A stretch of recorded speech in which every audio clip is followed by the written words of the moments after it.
तो भावाचा भुकेलेला, तो प्रेमाचा भुकेलेला, पण सगळी लोक मामांकडे यायची, मामाला म्हणायची संपत्ती देतो, हुंडा देतो, सोनं नाणं देतो, पण आमची मुलगी तुमच्या दादूला करा.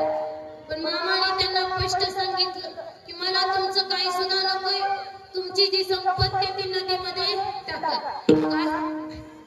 कारण मामांचे भक्त होते माई बापा चिपरीचे मायाप्पा बेडगे. त्यांची मुलगी सोनाबाई ही 12 वर्षाची होती. मामांनी दादूसाठी तिला पसंत केली होती. मामा आपल्या या मायाप्पा बेडगे नावाच्या भक्ताच्या घरी गेले आणि आपल्या दादूसाठी त्या भक्ताकडे त्यांच्या मुलीसाठी मागणं घातलं. आता मला सांगा माई बापा हो की जगाचा बाप स्वतः आमच्या घरी येतो, आमच्या मुलीसाठी मागणी घालतो, मग आम्हाला आनंद व्हायला पाहिजे का दुःख व्हायला पाहिजे? बरं आनंद व्हायला पाहिजे की नाही? प्रत्येक साधारण जीवाला असंच वाटतं माई बापा की आम्हाला आनंद व्हायला पाहिजे. पण जे निष्ठावंत भक्त असतात ना त्यांना आनंद होत नाही.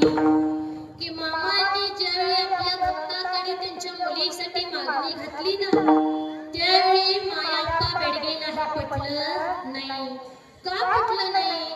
तर हे निष्ठावंत भक्त विचार करतात की जर मी हे नातं जोडलं, मी हा संबंध जोडला आणि याच्यामुळे माझ्यात माझ्या देवामध्ये अंतर पडलं तर, या नात्यामुळे माझा देव माझ्यापासून दूर गेला तर, म्हणजे त्या भक्ताला भगवंत दूर जाण्याची भीती वाटत असते. म्हणून कोणतंही नातं जोडायला त्यांना नको वाटत असतं. याकरता मायाप्पा बेडगे शांत बसली. पण पुन्हा काही दिवसांनी मामा त्यांच्याकडे गेले आणि त्यांना समजावून सांगू लागले की मायाप्पा, पोरीला जन्म तू दिलाय पण पोरीचा मालक तू नाही. बघा बरं, देवाला आम्हाला काय समजावून सांगितलंय? काय म्हणतात मामा की मायाप्पा, पोरीला जन्म तू दिलाय पण पोरीचा मालक तू नाही. अर्थात आम्हाला जन्म देणारे आमचे आई बाप आहेत माई बापा हो, पण आमच्या सगळ्यांचा मालक आज आमच्या समोर विराजमान झालेला आहे. म्हणून तुम्ही आम्ही भाग्यवान आहोत. ऐका ना, ज्यावेळी मामा मायाप्पा बेडगेला असं बोलतात ना त्यावेळी मायाप्पा बेडगेची मुलगी सोनाबाई सगळं ऐकते. ती 12 वर्षाची होती पण हुशार होती, समजूतदार होती. तिनं आपल्या आई वडिलांना सांगितलं की मामा जर आपली कृपा दृष्टी माझ्या माहेरच्या लोकांवर ठेवणार असतील तर मी त्यांच्या दादूशी लग्न करायला तयार आहे. माता पिता मामाकडे गेले आणि मामाला सांगितलं आमची मुलगी असं म्हणते. काय म्हणते? तर तुम्ही तुमची कृपा दृष्टी तिच्या माहेरच्या लोकांवर ठेवणार असाल तर ती तुमच्या दादूशी लग्न करायला तयार आहे. मामांनी त्याच ठिकाणी त्यांना वचन दिलं माई बापा की तुम्ही मला हाक मारसाल ना त्या ठिकाणी मी येऊन उभा राहील. वचन दिलं आणि सोनाबाईचं दादूचं लग्न जमलं. जमल्यानंतर हे लग्न अगदी साध्या पद्धतीने करायचं ठरलं. कारण मायाप्पा बेडगेची परिस्थिती गरीब होती, हलाखीची होती माई बापा. हुंडा नाही, सोनं नाणं नाही, साखरपुडा नाही, काही नाही. मामाने स्वतःच्या खिशातले 1000 रुपये काढले, मायाप्पा बेडगेंकडे दिले आणि त्यांना सांगितलं तुझ्या गावाचे 500 रुपये याच्यामध्ये टाक आणि साध्या पद्धतीने लग्न लावून दे. ठीक आहे म्हटले. मामा निघून गेले. मामा गेल्यानंतर त्यांनी लग्नाची तारीख काढली. 1946 साल अक्षय तृतीयेचा मुहूर्त निघाला माई बापा. या मुहूर्ताला चिपरी गावामध्ये लग्न लावायचं ठरलं. निमंत्रण पत्रिका काढल्या पण परिस्थिती नाजूक होती, हलाखीची होती. म्हणून मोजक्याच निमंत्रण पत्रिका काढल्या, मोजक्याच लोकांना पत्रिका दिल्या. अर्थात मोजक्या लोकांना लग्नाला बोलावलं. आता राहिली होती ती फक्त बाळू मामा. म्हणून हे दोघं पती पत्नी औरनाळा मामाच्या तळावर गेले आणि मामाला निमंत्रण पत्रिका देऊन मामाला विनंती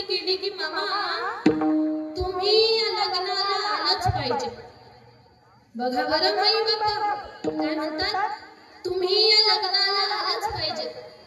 त्याच्यावर मामा म्हणतात की अरे माझ्या पुतण्याचं लग्न आहे, माझ्या घरचं लग्न आहे, माझ्या घरातली सगळी लोक लग्नाला येणार आहेत. मग सगळी लोक जर का लग्नाला आली तर माझ्या बकऱ्या कोण सांभाळणार?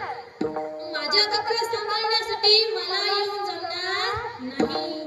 बघा बरं भगवंत भक्ताची कशी कशी परीक्षा घेतो.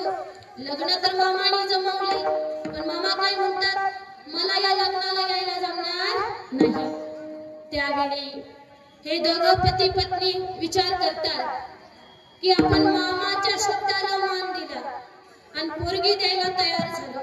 आता या लग्न सोहळ्याला जर मामा नसतील तर याला काय रंग राहणार नाही. म्हणून मामाने लग्नाला आलंच पाहिजे असा हट्ट धरला या दोघांनी. तिथंच बसले. शेवटी भक्ताच्या हट्टापुढे देवाला वाकावं लागलं नाही बाप्पा. पण सहजासहजी देव वागतोय का बघा. मामा म्हणतात ठीक आहे मी लग्नाला येतो.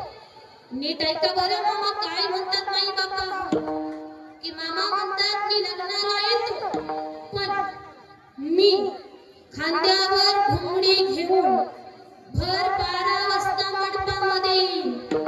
जर तुम्ही खऱ्या भक्ती भावाचे असाल तर मला ओळखचाल, अन्यथा नाही. कसं भगवंत भगवान येतो म्हणून सांगितलं, पण पुढं भक्ताला कोड्यामध्ये टाकलं की मी खांद्यावर घोंगडी घेऊन भर 12 वाजता मंडपात येईन. तुम्ही खऱ्या भक्ती भावाचे असाल तर मला ओळखचाल, अन्यथा नाही. या दोघांना आनंद झाला. मामा येतो तरी म्हणाले ना. गेले. लग्नाचा दिवस उजळला. वराड मंडळी आदल्या दिवशी आलेली होती. हळदी वगैरे आदल्या दिवशी लागून झालेल्या होत्या. लग्नाच्या दिवशी मंडपामध्ये सगळी धांदल चालू होती माई बाप्पा. लहान मुलं मंडपामध्ये खेळत होती, मोठाली माणसं गप्पा मारत उभा होती. मंडपाच्या एका बाजूला स्वयंपाकाचं काम चालू होतं. बघता बघता बरोबर 12 वाजले आणि बरोबर 12 वाजता त्या मंडपामध्ये एक वेडा माणूस आला.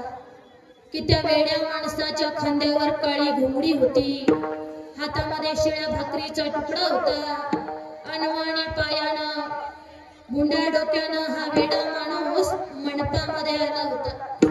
ज्या क्षणी तो वेडा माणूस मंडपामध्ये आला ना, त्या क्षणी सगळी लहान आली मुलं त्या वेड्या माणसाच्या मागे लागली.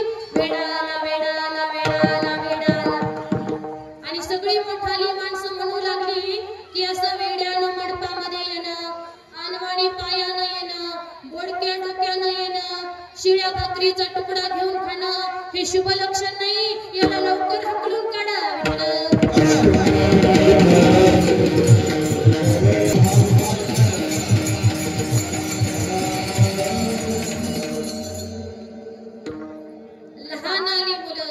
वेड्या माणसाच्या मागे लागली. मोठाली माणसं त्याला हाकलून देण्याच्या नादात होती. पण हा वेडा माणूस सगळ्या मोठ्या माणसाच्या जवळ जायचा आणि सगळ्याला विनंती करायचा, मला प्यायला पाणी द्या ना, मला प्यायला पाणी द्या ना. पण सगळेजण त्याला हाकलून देण्याच्या नादात होते माई बाप्पा. का? कारण देव आपल्या जवळ आलाय, आपल्याला बोलतोय हे कळायला सुद्धा भाग्यवान असावं लागतं. अरे सगळ्यांच्या जवळ जाऊन हा वेडा माणूस म्हणायचा प्यायला पाणी द्या ना. सगळेजण त्याला हाकलून देण्याच्या नादात होते. तेवढ्यामध्ये या मायाप्पा बेडगेंच्या पत्नी भागीरथी काहीतरी कामानिमित्त मंडपामध्ये आल्या की त्यांची नजर वेड्या माणसावर गेली. नजर वेड्या माणसावर गेली की खांद्यावरचं काळं घोंगडं दिसलं. काळं घोंगडं दिसलं की या भागीरथींना मामांचे शब्द आठवले. की मामा म्हणाले होते मी खांद्यावर घोंगडी घेऊन भर 12 वाजता मंडपामध्ये येईन. तुम्ही खऱ्या भक्ती भावाचे असाल तर मला ओळखचाल, अन्यथा नाही. मामांचं बोलणं लक्षात आलं, वेळेचं भान झालं आणि या भागीरथींच्या लक्षात आलं की अरे ज्याला वेडा समजून सगळी लहान आली मुलं त्याच्या पाठीमागं पडतात, सगळी मोठाली माणसं त्याला हाकलून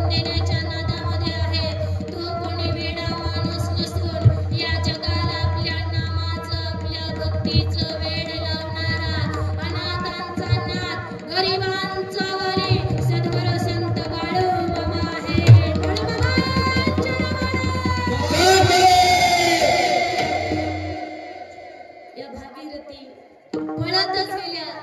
वेड्या माणसाच्या हाताला धरलं, घरामध्ये नेलं, पाद्यपूजन केलं, घरातल्या सगळ्याला पाया पडायला लावलं माई बापा. पण आता देव तरी भक्ताला सहजासहजी ओळख पटू देतो का? भक्तानं आपल्याला ओळखले, देवाला माहिती, पण देव सहजासहजी ओळख पटू देईना. ज्यावेळी पाद्यपूजन केलं, सगळ्याला पाया पडायला लावलं, त्यावेळी तो वेडा माणूस अजून जोरजोरामध्ये रडायला लागला. का तर मी मामा आहे हे ओळखायला येऊ नये. तेवढ्यात मायाप्पा बेडगे आले. पंचपक्वानाचं ताट वेड्या माणसाच्या पुढे ठेवलं. बरं आता भक्तांनी मला खरंच ओळखलंय, मला जेवायला लावलंय, देवाने ओळख पटू द्यायला पाहिजे होती की नाही? पण नाही, जेवायला वाढल्यावर तर आणखी जोर जोरामध्ये रडू लागले. पण या दोघा पती पत्नींनी सांगितलं, देवा आम्ही तुमची खूण ओळखलेली आहे, पोट भरून जेवा. भक्तांना ओळखलं माहितीये, पण देव बघा कसे. तिथून मामा उठले, मंडपामध्ये आले. मामांचा भाऊ होता भीमा, त्या भीमाला असा जोरात धक्का दिला. स्वतःच्या भावाला धक्का दिला का तर मी खरंच वेड आहे असं सगळ्यांना वाटलं. पण भक्तांनी त्यांना ओळखलेलं होतं आणि त्यांची ओळख लवकरच पटली. झालं काय की सायंकाळच्या वेळी हे लग्न लागलं माई बापा. आता हे लग्न साध्या पद्धतीने होतं. निमंत्रण पत्रिका मोजक्या लोकांना दिल्या होत्या. परिस्थिती साधारण होती, मोजकी लोक लग्नाला बोलवली होती, म्हणून मोजका स्वयंपाक बनवला होता. पण झालं काय की या लग्नाला सद्गुरु संत बाळूमामा येणार हे पंचक्रोशीतल्या सगळ्यांना माहिती झालं. म्हणून सगळे लोक त्या लग्नाला आले. ज्यावेळी अक्षता पडला, पंक्तीवर पंक्ती उठू लागल्या, त्यावेळी आचार्याच्या लक्षात आलं की एवढा स्वयंपाक पुरणार नाही. आता करायचं काय? स्वयंपाक बनवायला सामान शिल्लक नाही, सामान आणायला मालकाकडे पैसे नाही, दुसऱ्याकडनं घ्यायचे, सामान आणायचे, तोपर्यंत लोक थांबणार नाहीत. करायचं काय? आचार्य मालकाकडे गेला, मायाप्पा बेडगेंकडे गेला आणि सांगितलं स्वयंपाक पुरणार नाही. मायाप्पा बेडगे आले, बघितलं, त्यांच्या सुद्धा लक्षात आलं की एवढा स्वयंपाक पूर्ण शक्य नाही. लोक भरपूर आले, हा स्वयंपाक पुरणारच नाही. म्हणून मायाप्पा बेडगे चिंता करू लागले, आता कसं करायचं, काय करायचं? जर स्वयंपाक नाही पुरला तर आपली नाचक्की झाल्याशिवाय राहणार नाही. आता कसं करायचं, काय करायचं? लक्षात घ्या बरं की मायाप्पा बेडगे चिंता करत होते की आता कसं करायचं, काय करायचं. पण माई बापा हो, जो कोणी भगवंताचं चिंतन करतो ना, त्याची सगळी चिंता माझा भगवंत करत असतो. तुझी चिंता त्याशी, तुझी चिंता त्याशी सर्व आहे.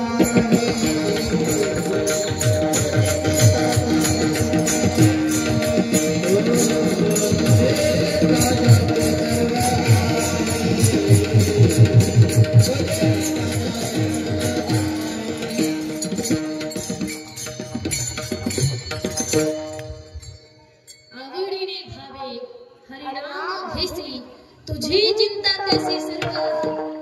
जो कोणी भगवंताचं चिंतन करतो ना, त्याच्या सुख दुःखाची चिंता भगवंत करत असतो माई बापा. मायाप्पा बेडगे फक्त चिंता करत राहिले, आता काय करायचं, कसं करायचं. हजारो लोकांच्या पंक्तीच्या पंक्ती उठवून जेवण करून निघून गेल्या. पण त्यांनी बनवलेल्या अन्नातलं अन्न पुरून पुरून शिल्लक राहिल्या. ही ताकद माझ्या मामांच्या कृपेची माई बापा. कारण जिथं माझे मामा असतात ना, तिथं साक्षात अन्नपूर्णा हजर असते. इथं कधीही काहीही कमी पडत नाही माई बापा. आश्चर्याची गोष्ट अशी आहे की त्या दिवशी मामा दादूच्या लग्नामध्ये, पुतण्याच्या लग्नामध्ये हजर तर होतेच, पण त्याच दिवशी त्याच वेळी औरनाळमध्ये मामाचा सुताराम नावाचा एक भक्त होता, त्याच्याही लग्नाला मामा हजर होते. एकाच दिवशी एकाच वेळी मामा दोन्हीही लग्नाला हजर होते माई बापा. या दोन्हीही वधूवरांच्या डोक्यावर माझ्या मामांनी अक्षदा टाकला. मग लक्षात घ्या, अरे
उजळले भाग्य आता अवघी चिंता वाराली माई बापा जसं आता वधूवरांचं भाग्य उजळलं तसं आज माझ्या मामांच्या येण्यामुळं या नातेपुते नगरी मधल्या या पंचक्रोशीतल्या प्रत्येक जीवाचं भाग्य उजळल्याशिवाय राहणार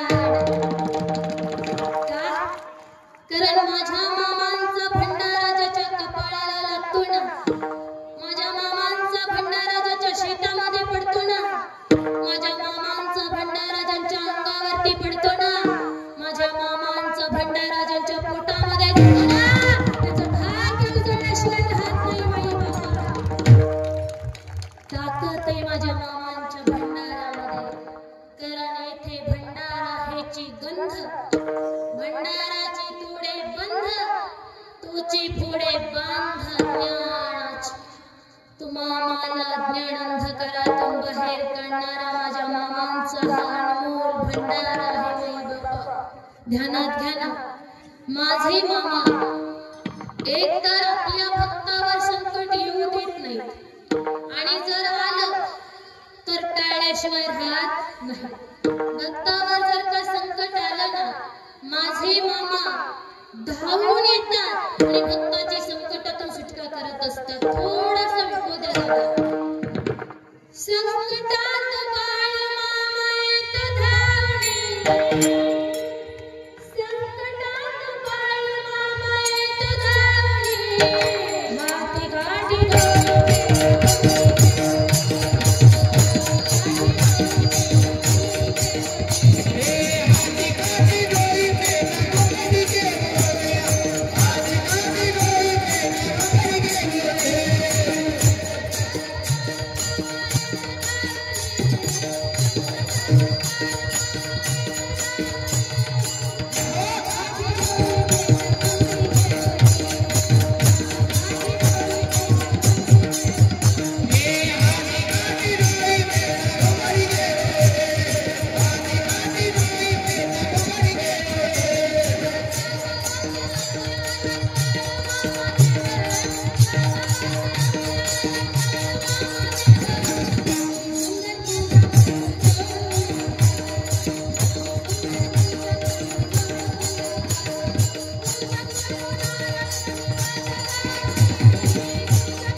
केल्याशिवाय राहत नाही. ऐका ना माई बापा, कापसी नावाचं गाव आहे.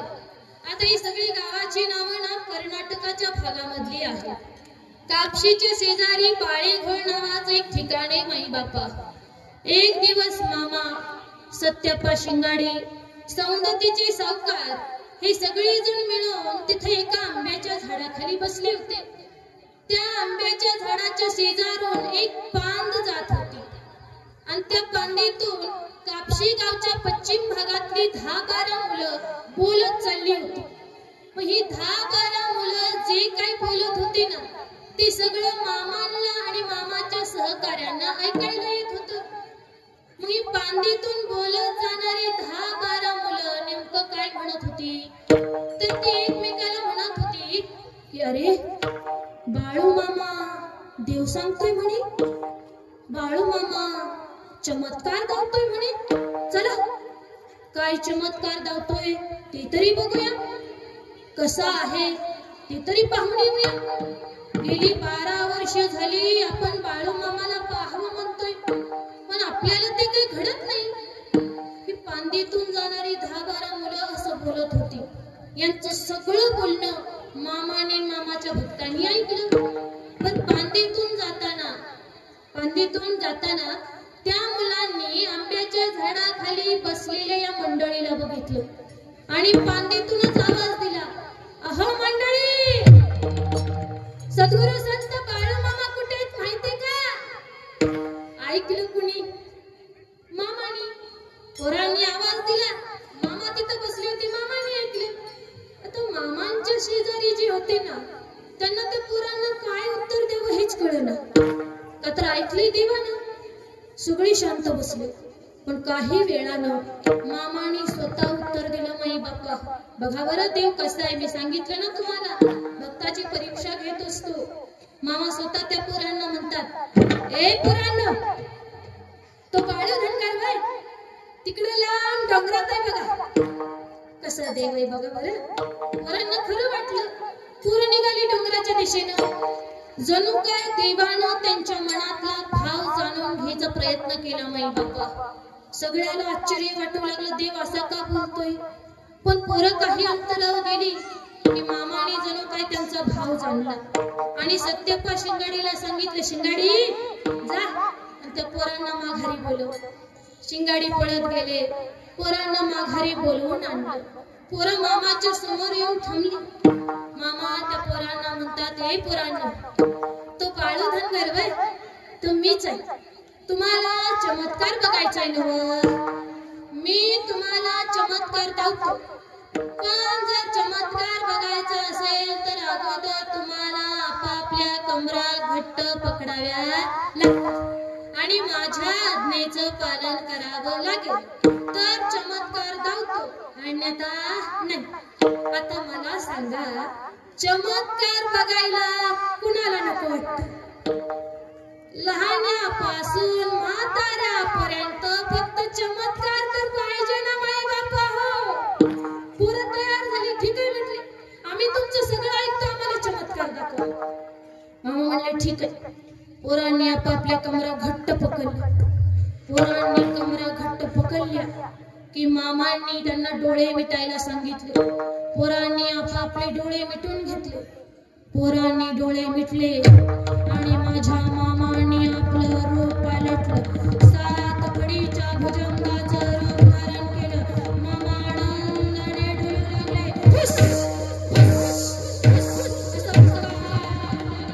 शिंगाडीने पोरांना डोळे उघडायला सांगितले. पोरांनी डोळे उघडले. बघा तर काय, समोर 7 घडीचा भुजंग आहे. आनंदाने डुलतोय.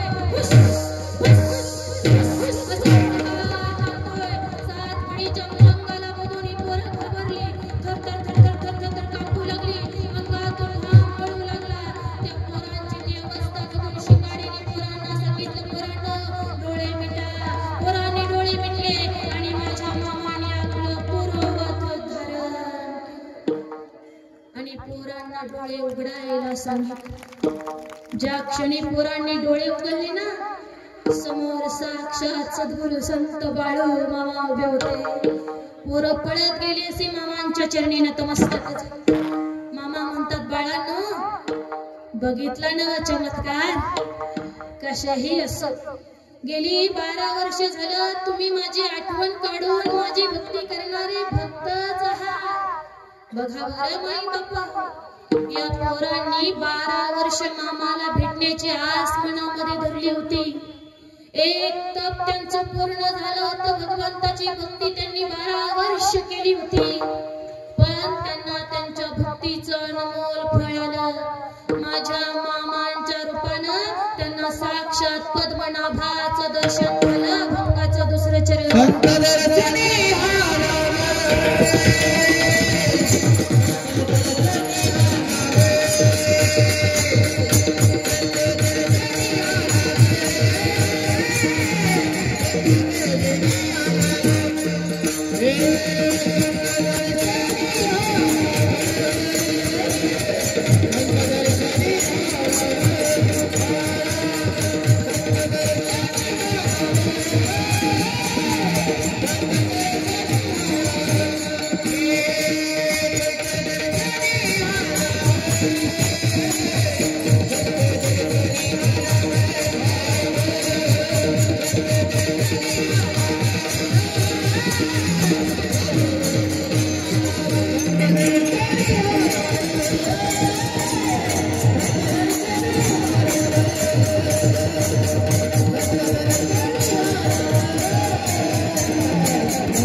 हा लाभ.